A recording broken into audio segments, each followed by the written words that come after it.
at them. And we stand with a particularity, as Paul does. You stand to the poor and the powerless and the voiceless, and you stand with those whose dignity has been denied and those whose burdens are more than they can bear. Every once in a while, what a privilege it is to be able to stand with the easily despised and readily left out. You get to stand with the demonized so that the demonizing will stop. And you will go from here and be able to stand with the disposable so that the day will come when we stop throwing people away. And you brace yourselves, because people will accuse you of wasting your time at the margins.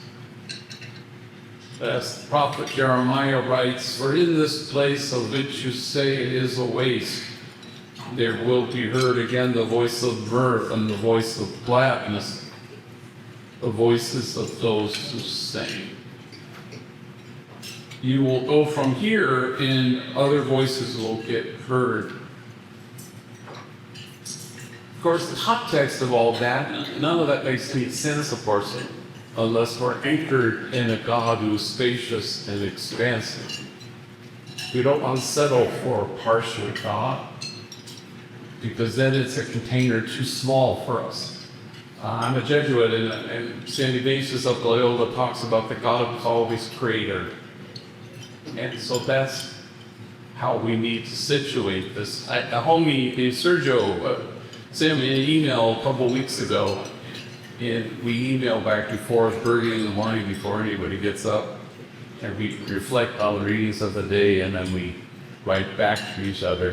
And he was the heroin addict, and now was a food pantry in Kelowna. But he ended his email by saying, "So today I will surrender into the arms of the God of love, then choose to be those arms." And that is the whole law and the prophets, I think, is what we're invited to do.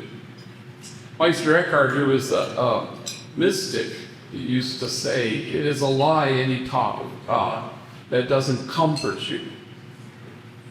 And so we become the notice of God, and then we become that notice in the world. We receive the tender plants, and then we become that tender plants. Many years ago, I was celebrating the Eucharist at San Fernando Juvenile Hall in a gym, and with 200 gangers, and I was wearing my owl with my stole, and I was sitting up on a raised platform, and they have these sheets, you know, that have the readings in English and Spanish, and I thought, you know, I'm gonna just close my eyes and listen to the word proclaim.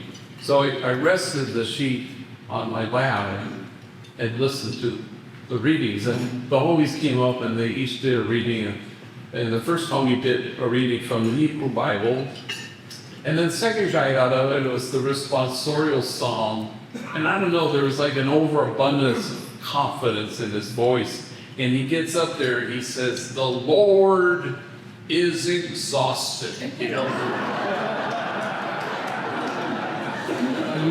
She was, what the hell? And it was, "The Lord is exalted." And I remember thinking at the time, wow, that's way better. Because if you think about it, you know, exalted God is kind of our own human projection, because everyone in this room is doing God, you would want to be exalted. But exhausted kind of captures like a generosity. It captures, somebody sees you on Monday and says, "How was your weekend?" "Oh my God, I had a grandkids over." It was, yeah, you get what exhausted means. And so we want to be in the world who God is, generous and exhausted. Yes, giving. One of the benefits of COVID was that we all learned how to Zoom, and I have 5 sisters and 2 brothers. And so we were Zooming all the time during COVID, and then we still do it, and so I can remember not that long ago, weeks ago, we were Zooming, and it happened to be what would have been the 100th birthday of my mom, who died when she was 92 a number of years ago. My father died 25 years before. And I remember, we were all reminiscing about her and how she had died as we all want to die, in your own bed, in your own home, surrounded by your kids. And my mom was startled as attack even till the end, In fact, she had watched so much MSNBC in the last year of her life. She was becoming Rachel Maddow. And she was at least afraid of dying. I remember a month before she died, she was just giddy. She was exhilarated. She goes, "I've never done this before." Same thing you say just before skydiving. And in fact, the day before she died, I was sitting at the foot of her bed, and nobody was around, which was very rare. Usually there were lots of people, and she was asleep, and she woke up and she saw me sitting there, and she said, "Oh, for crying out loud." And she went back to sleep. Well, she was pissed off because she hadn't died yet.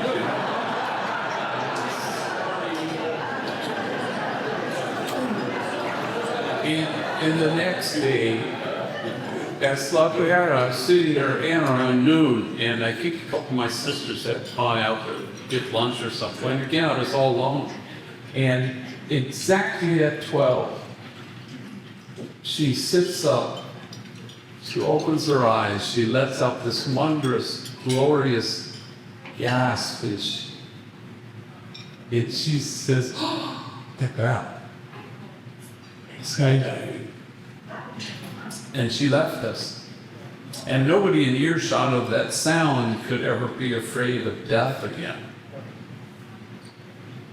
And I remember that towards the end of her life, there would be 2 or 4 or all 8 of her kids and a whole bunch of grandkids around her bed.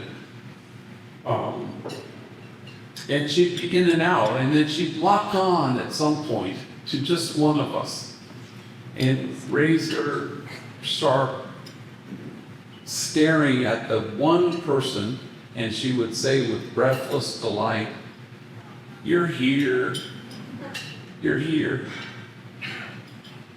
And I remember that when we buried her, I thought that may well be the singular agenda item of our exhausted God, is to look at you with breathless delight and to say, "You're here, you're here." And so we receive the tender glance, and we choose to be that tender glance in the world. And that's the whole. So Omwe Industries was started a long time ago. Never set out to do anything. It was born when I was pastor with the poorest parish in the city, nestled in the middle of 2 public housing projects, People Gardens and Aliso Village.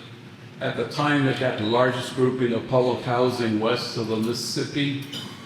We had 8 gangs in my parish, which was a tiny little parish, which was unheard of in housing projects to have that many gangs. And so the LAPD called my parish the place of the highest concentration of gang activity in the whole city. So I buried my first young person killed because of the sadness in 1988. 3 months ago, I buried my 263rd young person, not all from that parish, of course, but I know a lot of gang members and they get asked. So we did a lot of things. We started a school because there were so many junior high, middle school age gang members who had gotten moved from their old school, nobody wanted them. So they were wreaking havoc in the projects in the middle of the day, writing on the walls, selling drugs, vinyl, they were vinyl. So I walked out to them and I would kind of isolate them one at a time. I say, hey, if I found a school that would take you, would you go? Every single one said, yeah, I would.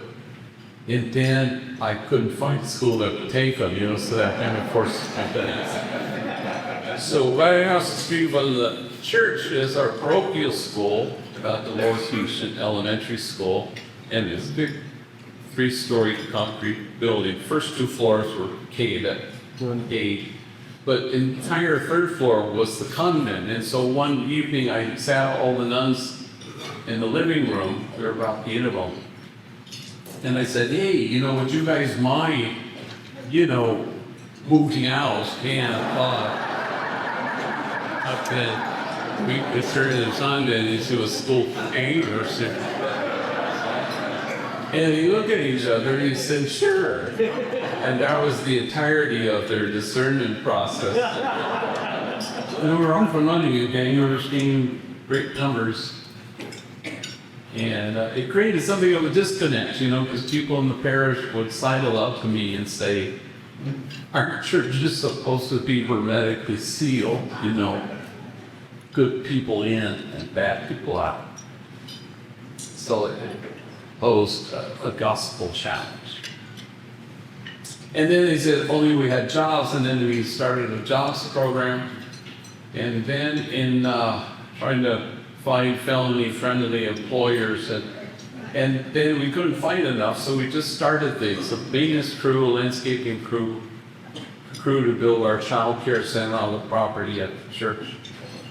And then in 1992, after the acquittal of 4 police officers who beat down Rodney King, every pocket of poverty ignited, except the poorest pocket, my terrace.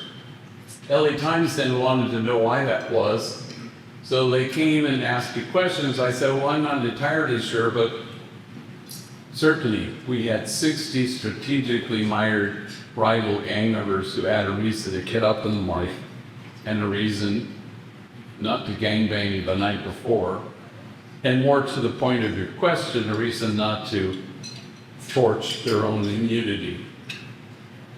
So the article appeared the next day. The following day, I was invited to Beverly Hills office of a movie producer named Ray Stark, who had to have $500 million. And he said, how should I spend my money? As I look back on it now, I can see that I woefully undershot this one and hair.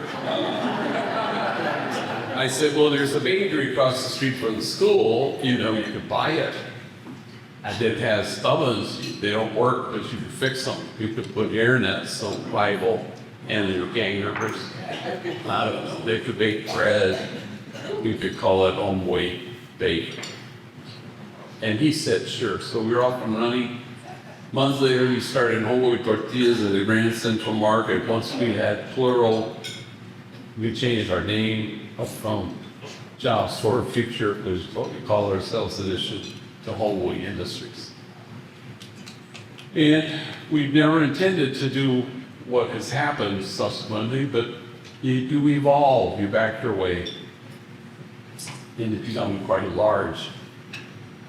So 10,000 gang members a year walk through our doors from all over LA County. And they hope to find a place that's safe, where they can be seen and then cherished, which is indeed the work of SVdP. Say this to Paul. So you all see Paul, that's not the way.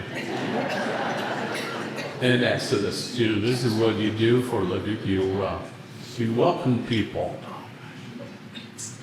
People walk in your door, and you look at them in the eye and say, you're here. You're here. I'll always come through our door, come barricaded behind a wall of shame and disgrace. And the only thing that can scale that wall is tenderness Every single man and woman walks through our doors at Holy. Not unlike the folks who receive services, it's all. Walk through the door with what psychologists might call a disorganized attachment. Mom's either frightened or frightening. You can't calm yourself down if you've never been soothed. And it is our task as people of faith to soothe the anguish that is out there at the moment, to shorten the darkness where we find ourselves at the moment. Just to obliterate once and for all the illusion that we are separate. So at home we're allergic to the notion of holding the bar up and asking the homies and lone girls to measure up. Mainly because our exhausted God never does that with us. Instead, we hold the mirror up and we tell people the truth, that they are exactly what God had in mind about me, though. And then you watch people become that truth. You watch them inhabit that truth. And no bullet can pierce it. No 4 prison walls can keep it out. And death can't touch it because it's huge. I knew a homie named Danny. I met him when he was 13. And when I would ride my bike, my big old black beach cruiser in the middle of the night in the projects, kind of patrolling all 8 gangs, I would see him in his neighborhood. And every time I roll up, he always wanted to make sure, and he'd lift his t-shirt to reveal a gun that is tucked in the thumb of his pants, just to make sure I do that for some reason. And so he made a solemn vow to me once. He said, I will never step foot in Homeboy Industries. So I only knew him from the streets, and I knew him at Central Juvenile Hall, and I knew him at detention facilities, probation camps. And then finally at 18, he was sent to prison where he only did 2 years. In recovery, drug, alcohol, and gang recovery, they always say that it takes what it takes. In gang recovery, they'll say, the birth of a son, the death of a friend, a long stretch in prison. It takes what it takes. For Danny, out of prison, to discover that his mother had 6 months to live with pancreatic cancer. And out of a lot of siblings, he became the designated hospice caregiver. And I watched him, I'd visit many times, and he was so tender with her. All the more remarkable because she was actually quite torturous with him. And I anointed her, finally. A week later, she died. A week after that, I buried her. And a week after that, Annie walks into my office for the first time. And I watch him work side by side with guys I know he used to shoot at. And I watch him get his GED, and I watch him, as they say at Homeboy, laugh from the stomach.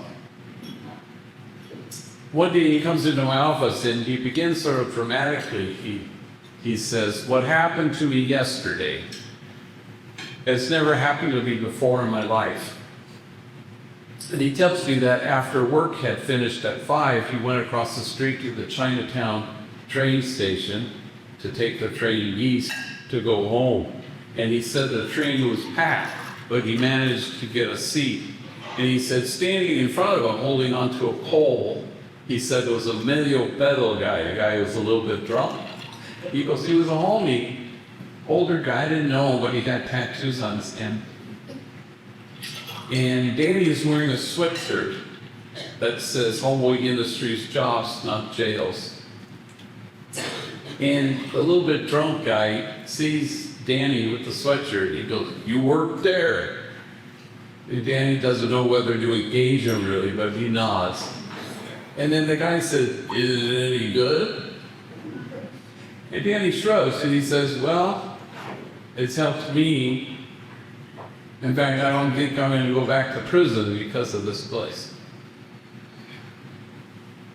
And then Danny stands, and he reaches into his pocket, and he pulls out a tiny piece of paper, and he has a pen, and he carefully writes the address of Homeboy Industries on this piece of paper. And as he's telling me the story, he says, I couldn't believe I knew the address by heart.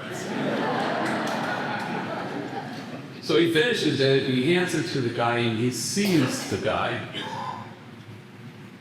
And Danny says, you come see us. We'll help you. And the guy receives the piece of paper, and he sees Danny. And he says, thank you. And the train stops, and the guy gets off. And Danny sits down. Now he returns to that earlier refrain, and he says, what happened to me next? It's never happened to me before in my whole life. Everyone on the train was staring at me. Everyone on the train was nodding at me. Everyone on the train was smiling at me.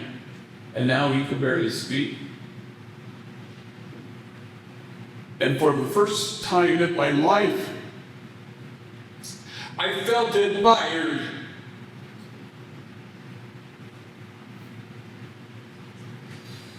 And suddenly it came so quickly.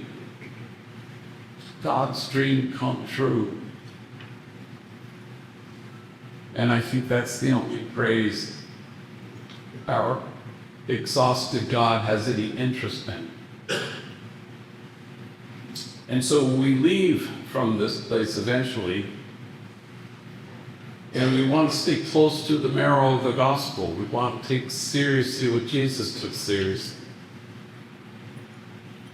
And there are only four things: inclusion, nonviolence, unconditional loving kindness, and compassionate acceptance. The St. Vincent de Paul Society takes those four things seriously. And that's how you choose to surrender into the arms of the God of love, and then decide to become those arms. One last story.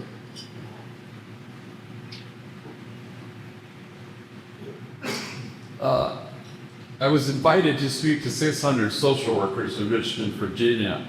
It was what we call in those days a gang in-service. They have workshops and breakout sessions and keynote addresses. And 600 social workers commandeer a hotel ballroom, and they sign in to get credits from 9 to 5. And I've done a lot of these in the past, and usually you're trying to explain that gang violence is about a lethal absence of hope, and how no kid is seeking anything when he joins a gang. He's always fleeing something. So I've done a lot of these, and I said yes, thinking I'd do a keynote. I bought my plane ticket. Well, a week before I missed the flight, I pulled out the letter that had invited me. Into my horror, I discovered that I am to be the only speaker from 9 to 5 all damn day. And I said to myself, look, homie's off the stage. Oh, hell no. So I call in 2 trainees. It's a part of our 18-month training program, and Andre, an African-American gang member, and his enemy, Jose, and I sit them down. They're in like the 9th month of their 18 months with us.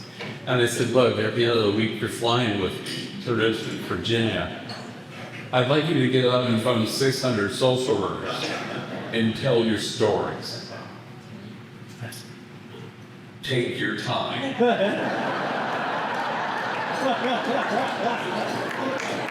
Because he got a long-ass stage.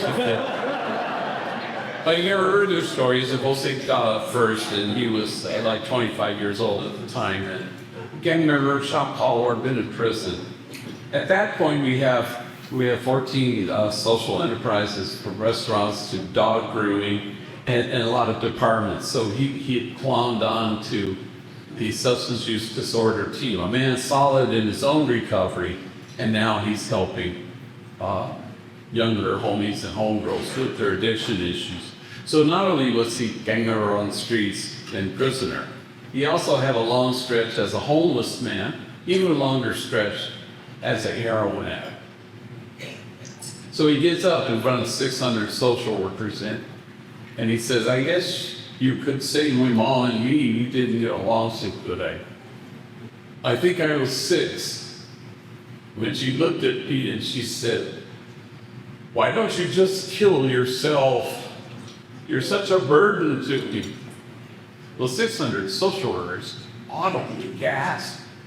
And then he says, it sounds way worser in Spanish. I never see the guy who goes whiplash, so he goes from mask to laugh. And then he continued. I think I was 9 when my mom drove me down to the deepest part of Baja California, and she walks me up to an orphanage, and she knocks on the door, and a guy comes to the door, and she says, I found this kid. And she left me there for 90 days till my grandmother could get out, or where she had done here. My grandmother came and rescued me. My mom beat me every single day of my elementary school years with things you could imagine, and a lot of things you couldn't. Every day my back was bloodied and scarred. In fact, I had to wear 3 t-shirts to school each day. First t-shirt, does the blood seep through? Second t-shirt, you could still see it. Finally, the 3rd t-shirt, you couldn't see any blood. Kids at school, they make fun of me. Hey, fool, it's 100 degrees. Why are you wearing 3 t-shirts? Then he stopped speaking, so overwhelmed with emotion, and he seemed to be staring at a piece of his story that only he could see. And when he could regain his speech, he said through his tears, I wore 3 t-shirts well into my adult years because I was ashamed of my wounds. I didn't want anybody to see them. But now I welcome my wounds. I run my fingers over my scars. My wounds are my friends. After all, how can I help heal the wounded if I don't welcome my own wounds?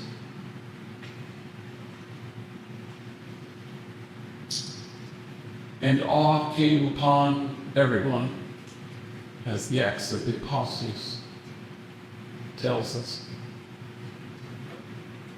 The measure of our compassion lies not in our service of those on the margins, but only in our willingness to see ourselves in kinship with them.